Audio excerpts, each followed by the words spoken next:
wabarakatuh.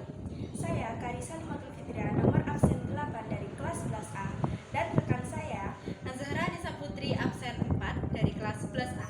Kami dari kelompok Perang Jawa atau Perang Diponegoro akan menjelaskan nih beberapa sisilah dari Perang Jawa atau Perang Diponegoro, kayak tokoh, waktu, kisah peperangannya, dan banyak banget yang lain. Apa aja ya kira-kira? Kepo nggak sih apa aja? Yuk ikutin terus.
berikut penjelasan secara singkat mengenai Perang Jawa atau Perang Diponegoro.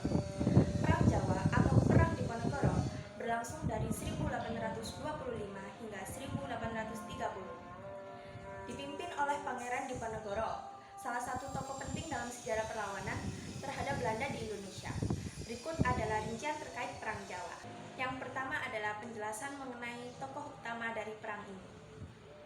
Pangeran Diponegoro, pemimpin utama perlawanan. Ia adalah seorang bangsawan Yogyakarta yang merasa kecewa terhadap campur tangan Belanda dalam urusan internal keraton dan masalah tanah. Yang kedua adalah Jenderal de Kock, komandan pasukan Belanda yang memimpin upaya penumpasan perlawanan Diponegoro. Lalu yang kedua adalah tahun terjadinya Perang Diponegoro. Perang Jawa terjadi pada 1825 hingga 1830, berlangsung selama 5 tahun. Yang selanjutnya adalah lokasi terjadinya Perang Diponegoro. Pusat utama pertempuran berada di wilayah Yogyakarta dan sekitarnya, khususnya di daerah pedesaan Jawa Tengah dan sebagian Jawa Timur. Penyebab terjadinya Perang Diponegoro. Intervensi Belanda di keraton. Pangeran Diponegoro merasa hak-hak bangsawan oleh keraton Yogyakarta dilanggar oleh Belanda, termasuk dalam penunjukan sultan yang tidak sesuai dengan tradisi. Yang kedua adalah masalah tanah. Belanda melakukan pembangunan jalanan yang melewati tanah milik Ponegoro tanpa persetujuan. Hal ini memicu kemarahan karena dianggap sebagai pelanggaran hak milik pribadi. Dan yang selanjutnya adalah pajak dan kebijakan kolonial. Pajak yang memberatkan rakyat dan kebijakan kolonial Belanda yang semakin menekan masyarakat Jawa memicu keresahan dan kebencian. Nah, selanjutnya nih ada jalannya perlawanan Perang Jawa atau Perang Diponegoro. Mereka di sini pakai 4 teknik. Yang pertama ada teknik gerilya, terus basis di Goa Selorong. Dukungan rakyat pun diperlukan dalam Perang Jawa atau Perang Diponegoro ini. Lalu penggunaan benteng stelsel oleh Belanda, benteng stelsel. Nah, dari teknik yang pertama yaitu taktik gerilya. Diponegoro dan pengikut-pengikutnya nih gunain teknik gerilya atau taktik gerilya, yaitu menyerang secara mendadak dan tiba-tiba bersembunyi di daerah pegunungan dan pedesaan. Hal ini membuat Belanda kesulitan banget menghadapi pasukan dari Diponegoro. Teknik yang kedua itu ada basis di Goa Selorong. Apa sih basis di Goa Selorong? Jadi, Diponegoro itu mendirikan basis perlawanan di Goa Selorong. Nah, ini nih alasan dibentuknya teknik bernama basis di Goa Selorong. Karena Diponegoro mendirikan basis perlawanan di Goa Selorong. Dari tempat ini, Diponegoro mengatur serangan terhadap pasukan Belanda dan menyebarkan pengaruhnya.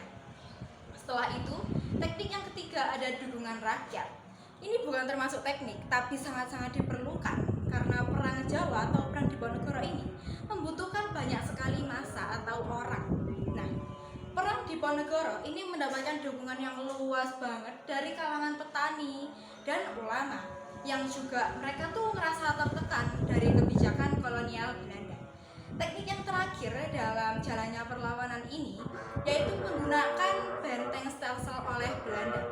Untuk mengatasi teknik gerilya dari Diponegoro tadi, Belanda nerapin strategi benteng stelsel, yaitu ngebangun benteng-benteng kecil yang saling berhubungan di seluruh Jawa.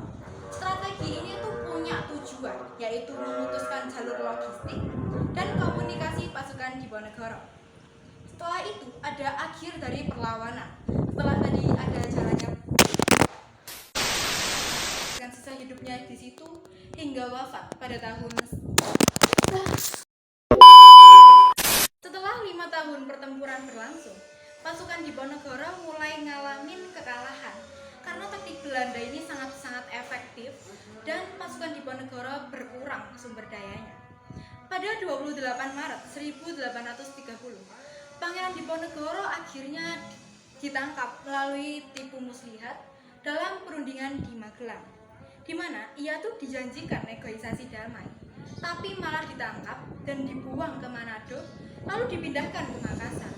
Akhirnya Diponegoro menghabiskan sisa hidupnya dan wafat pada tahun 1855. Dampak dari Perang Jawa ini banyak banget. Perang ini menyebabkan kehancuran ekonomi di Jawa karena peperangan berlangsung di banyak wilayah pedesaan. Bagi Belanda, biaya perang yang sangat besar jadi beban bagi pemerintah kolonial. Tetapi perlawanan Diponegoro tetap berhasil dipadamin nih. Pangeran Diponegoro menjadi simbol perjuangan nasional dan inspirasi bagi pergerakan kemerdekaan di masa mendatang. Perang Diponegoro ini pun dikenang sebagai salah satu perlawanan terbesar terhadap penjajahan Belanda yang memperlihatkan semangat nasionalisme awal dari masyarakat Indonesia.